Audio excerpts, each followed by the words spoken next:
Hochsommerliche Grüße aus Westnorwegen. Wir haben den 7. August 2026, 12 Grad, es regnet mal nicht, dafür ab heute Abend wieder die nächsten 2 Tage. Ja, das hier ist die Realität, die ihr oft auf Postkarten und Instagram-Stories nicht seht. Denn besonders Westnorwegen ist extrem regenreich und kalt. Dieses Jahr, 2026, ist der Sommer komplett ausgefallen.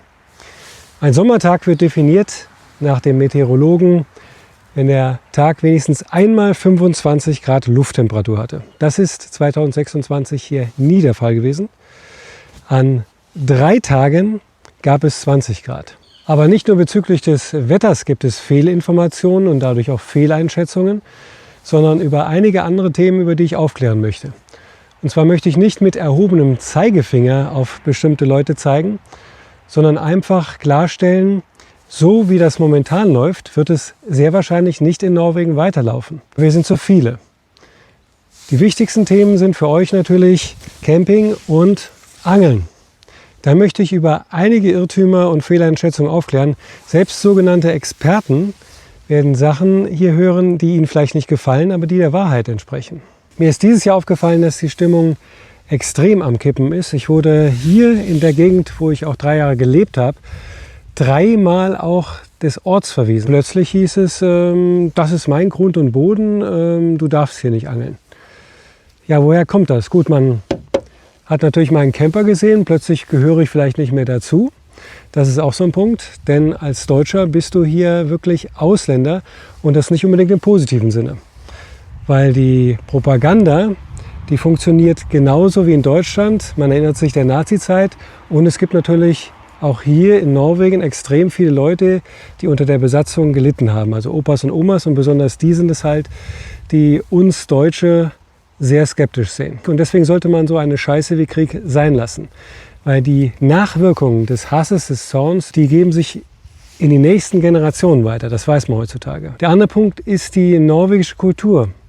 Wenn man in ein anderes Land kommt, sollte man zumindest ein bisschen die andere Kultur auch verstehen lernen. Ich habe jetzt mehrere Jahre in Spanien gelebt gehabt, auf Gran Canaria und dann eben in Norwegen. 2 komplett gegensätzliche Kulturen. Und was das Wetter für einen Einfluss auf eine Kultur hat, ist mir hier erst in Norwegen bewusst geworden. Den Spaniern sagt man zum Beispiel nach Mañana Mañana. Das heißt, morgen ist auch noch ein Tag, arbeite ich morgen. Ja, woher kommt das? Weil es eben so ist. In Spanien ist im Sommer oft jeder Tag gleich. Und wenn ich heute irgendwas Schöneres zu tun habe, dann arbeite ich eben morgen. Hier ist es ganz genau umgekehrt. Das heißt, habe ich einen Tag Sonne, muss ich den nutzen, weil morgen ist es vielleicht schon zu spät. 2 komplett gegensätzliche Ansätze, wie man mit Menschen umgeht, wie man sich unterhält. Und bei den Norwegern ist es so, das habe ich schon in einem anderen Video dargestellt, die Norweger reden nicht über Probleme. Das heißt, die schlucken es einfach runter. Und dann stehen sie oft eben mit einem richtigen Hals vor einem. Und dann ist es aber zu spät, um zu sagen, ja, sorry, wusste ich nicht oder sowas, sondern dann werden die echt grantig. Daher Regel Nummer 1, solltest du irgendwo campieren oder eben angeln, wo du denkst, es ist erlaubt, frage nach. Wenn du einen Norweger siehst und du angelst da und er sagt nichts, dann bedeutet das in Norwegen nicht, das ist okay. Der schluckt es vielleicht einfach runter, dass er eigentlich sagen würde, pass mal, ach, das hier ist mein Grund, verschwinde. Frage höflich nach. Ansonsten tauchst du da mehrfach auf, platzt ihm vielleicht der Kragen und dann wird er sauer. Du musst doch davon ausgehen, dass jeder Grund und Boden, selbst hier diese Wildnis, wie es scheint, gehört irgendjemandem. Und zwar meistens eben Privatpersonen.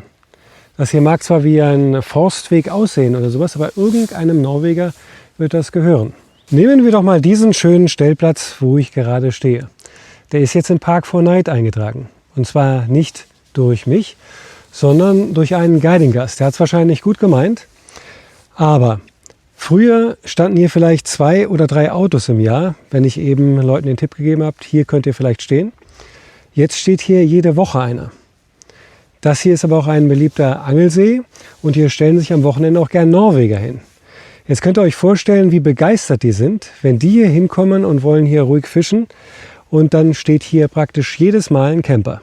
Und um dir, insbesondere als Deutschen, das Ganze noch etwas verständlicher zu machen, denn manche Menschen wollen eben gar nicht verstehen, sie gehen in Diskussionen rein, wo von vornherein klar sein muss, dass sie Recht behalten wollen. Und wenn Argumente nicht helfen, dann ist das andere eben Mist. So sieht man es ja viel in Kommentaren und eben auch in Foren. Aber man sollte sich einfach mal in den anderen hineinversetzen. Das heißt, die Position des anderen einnehmen. Was er sagt. Zum Beispiel, du kommst an deinen Lieblingsangelsee oder Fluss, an deine Lieblingsstelle und da steht ein ausländisches Auto, 3 Leute am Ufer, jeweils 2 Routen und vielleicht blinkern sie auch noch nebenbei. Was würdest du sagen? Genau, du springst aus der Buchse auf einmal. Gut, der Platz wurde jetzt auch sauber gehalten, das ist auch verpflichtend, aber auch da eine Grundregel. Ihr dürft nicht, wie es den Anschein bei vielen erweckt, auf Freiflächen stehen, das heißt auf Wiesen, Feldern, am Strand.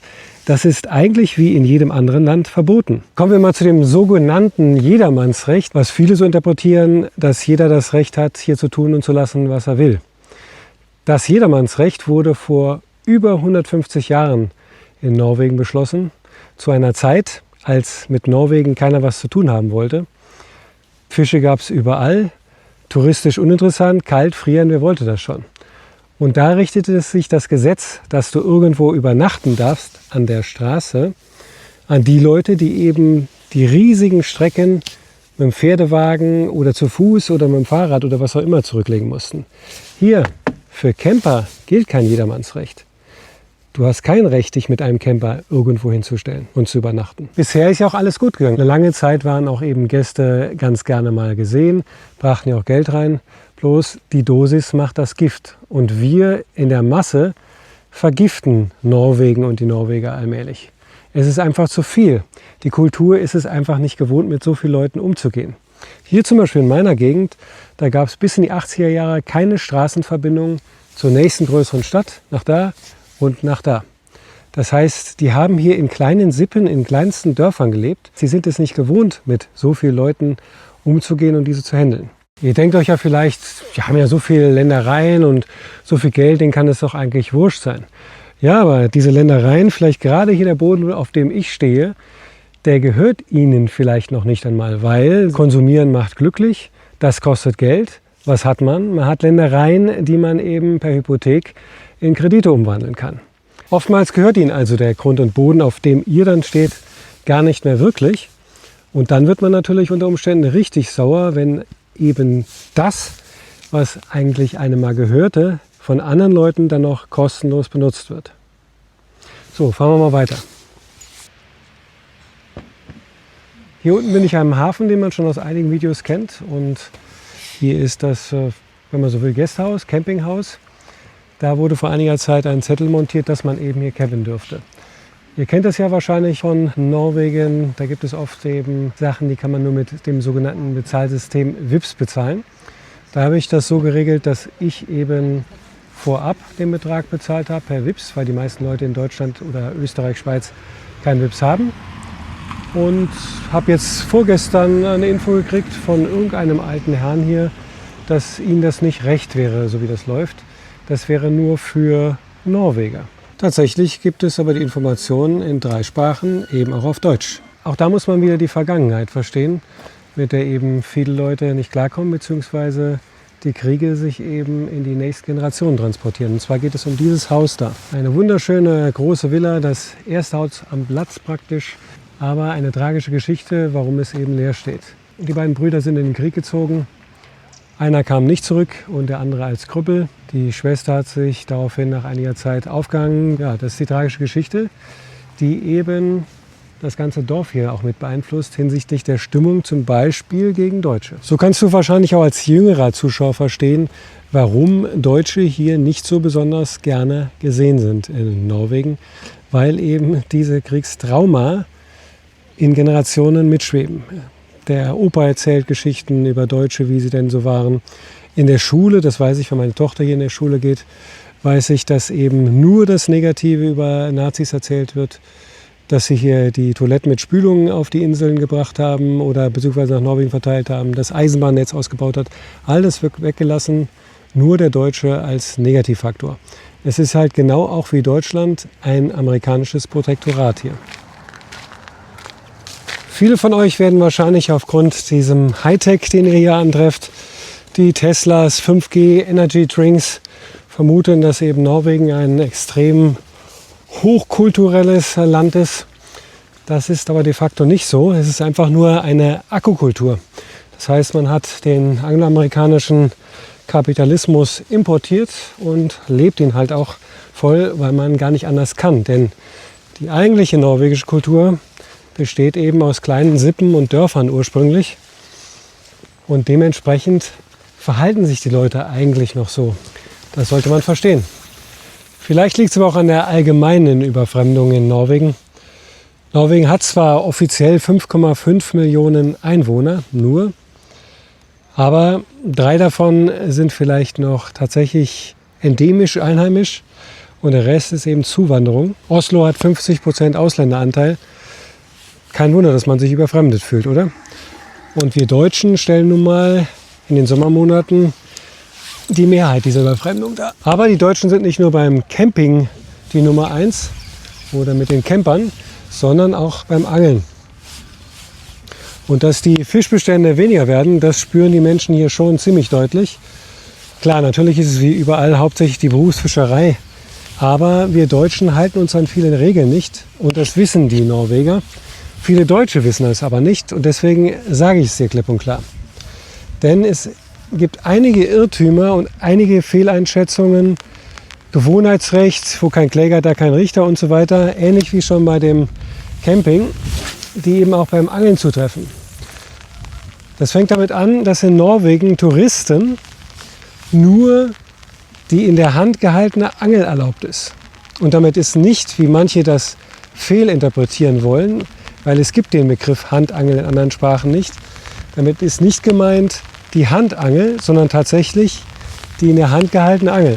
Das heißt Grundrouten auslegen, Schleppfischen, all das ist eigentlich untersagt. Und wenn die Norweger sehen, besonders auch osteuropäische Einwanderer, dass sie da 2 Grundrouten auslegen und mit der Handangel ihre Plätze besetzen, die auch immer weniger werden, Fische wegfangen, die sie ganz gerne gefangen hätten, dann werden die auch da ziemlich grantig. Also ich bitte insgesamt um Verständnis für die Norweger, denn auf der anderen Seite musst du sagen, wo, in welchem nicht-europäischen Land, Norwegen ist nicht Europa, darfst du nur mit dem Perso einreisen, darfst angeln ohne Angelschein, darfst zumindest hier im Land essen an Fisch, was du willst, alles mitnehmen, sofern es natürlich in den Mindestmaßen entspricht. Aber wo gibt es das denn schon? Guck mal Kroatien. Kroatien kostet die Wochenkarte 40 € und dann versuch mal da irgendwas Vorzeigbares in dieser Woche zu fangen. Das ist gar nicht so einfach, da musst du ein Spezialist sein. Hier ist es noch möglich, den einen oder anderen Fisch tatsächlich für das Abendessen zu fangen. Und da würde ich auch nicht weiter rumnörgeln, dass nächstes Jahr für Leute, Touristen, die im Fischereibetrieb angeln, nur 10 Kilo erlaubt sind als Export. Mein Gott, sei doch froh, dass es überhaupt erlaubt ist. Es gibt auch einige kulturelle Unterschiede zwischen Deutschland und Norwegen, die man beachten sollte.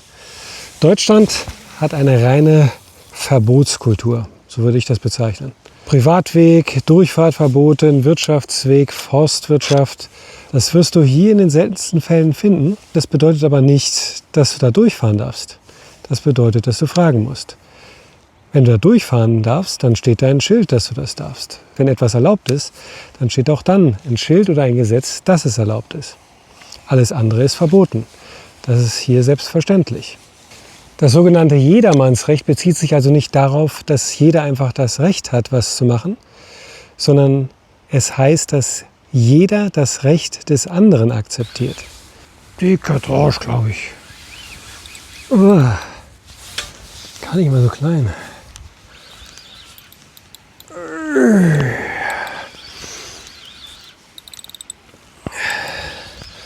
Schnell vom Grund weg, den Kollegen. Dicker Dorsch noch zum Schluss.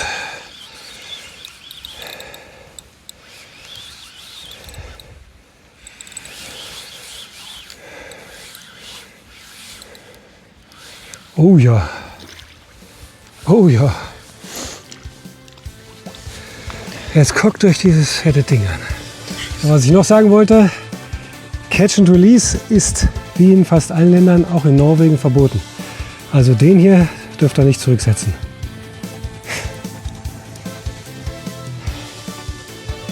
Krass, hä? Also genießt das Angeln und das Wetter in Norwegen. Bis zum nächsten Video.